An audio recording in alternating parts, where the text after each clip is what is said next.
Assalamualaikum warahmatullahi wabarakatuh. Perkenalkan, nama saya Muhammad Fajrul Arifin. Perkenalkan, nama saya Abdus Menano. Perkenalkan, nama saya Rihada Tulaisandini. Nama saya Dinda Marcelena. Di sini kami akan mempresentasikan materi tentang mewaspadai ancaman terhadap negara kesatuan Republik Indonesia. Assalamualaikum warahmatullahi wabarakatuh. Perkenalkan, nama saya Albar Amanda Farabi.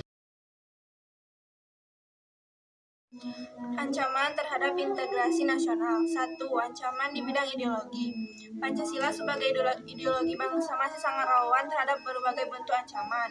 Salah satunya dari pahaman komunisme yang masih harus diwaspadai.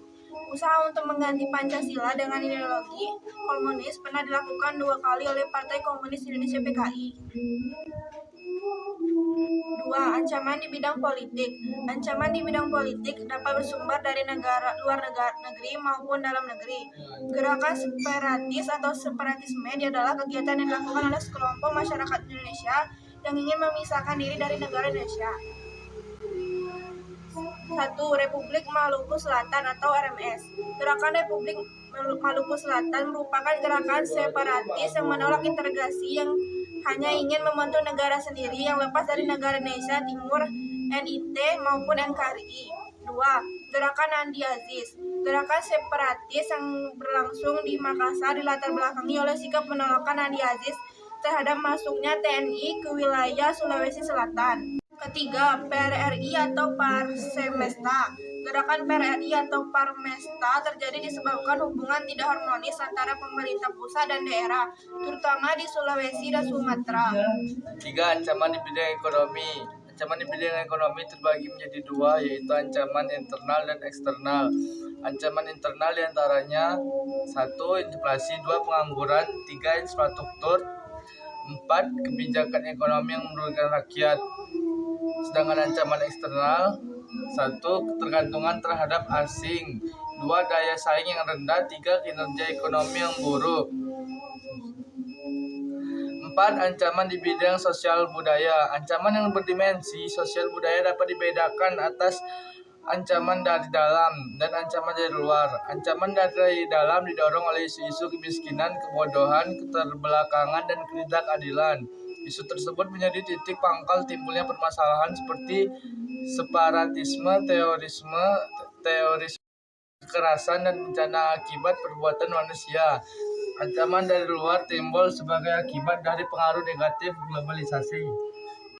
Pengaruh negatif globalisasi diantaranya 1. Munculnya gaya hidup kompetitif dan selalu mengonsumsi barang-barang dari luar negeri. 2. Munculnya sifat hedonisme, yaitu kenikmatan pribadi dianggap sebagai suatu nilai hidup tertinggi.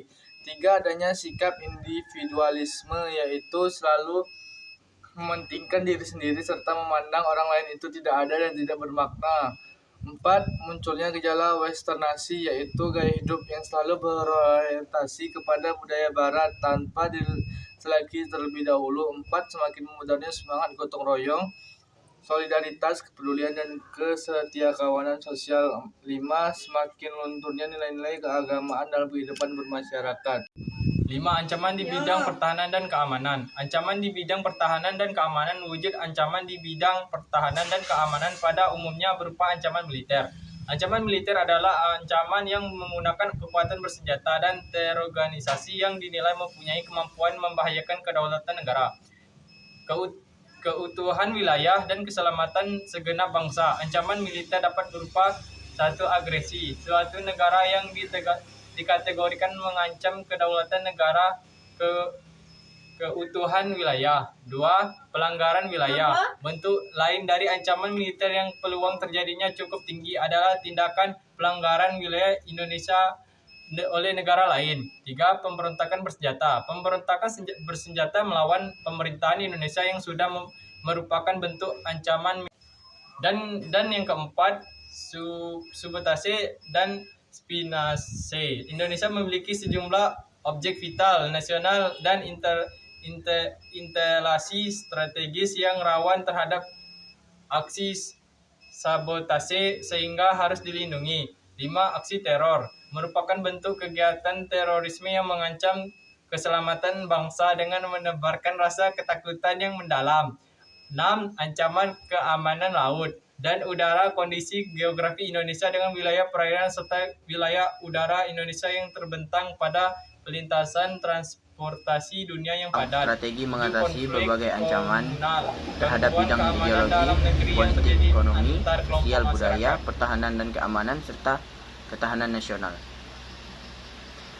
Yang pertama, strategi mengatasi ancaman di bidang ideologi.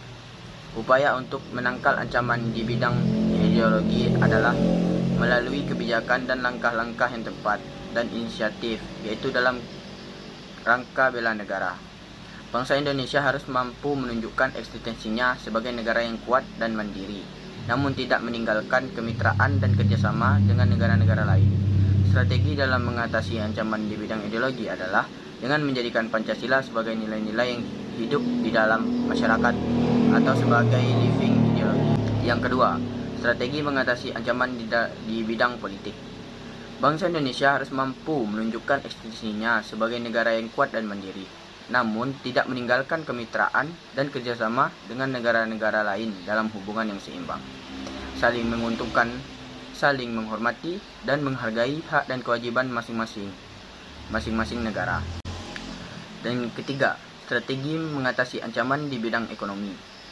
Sistem dan upaya pertahanan negara yang ditempuh adalah dengan membangun ketahanan di bidang ekonomi melalui pentaatan sistem ekonomi nasional yang sehat dan berdaya saing.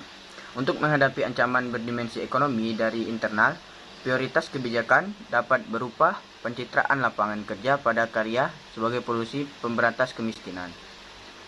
Dan yang keempat, strategi mengatasi ancaman di dalam bidang sosial budaya. Ancaman yang berdimensi sosial budaya dapat dibedakan atas ancaman dari dalam dan ancaman dari luar. Ancaman dari dalam didorong oleh isu kemiskinan, kebodohan, keterbelakangan, dan ketidakadilan. Ancaman dari luar berupa masuknya nilai-nilai budaya dari luar negeri yang dibendung. Nilai-nilai budaya ini dapat mempengaruhi terhadap tata nilai hingga tingkat keluarga untuk mengatasi ancaman terhadap sosial budaya. 5. Strategi mengatasi ancaman di bidang pertahanan dan keamanan. BPI tahun 2008 menyatakan fungsi pertahanan negara dalam menghadapi ancaman militer, menempatkan TNI sebagai komponen utama. Ancaman militer yang berbentuk agresi militer dilakukan suatu negara dengan tujuan menduduki sebagian atau seluruh wilayah NKRI terhadap dengan strategi pertahanan berlapis.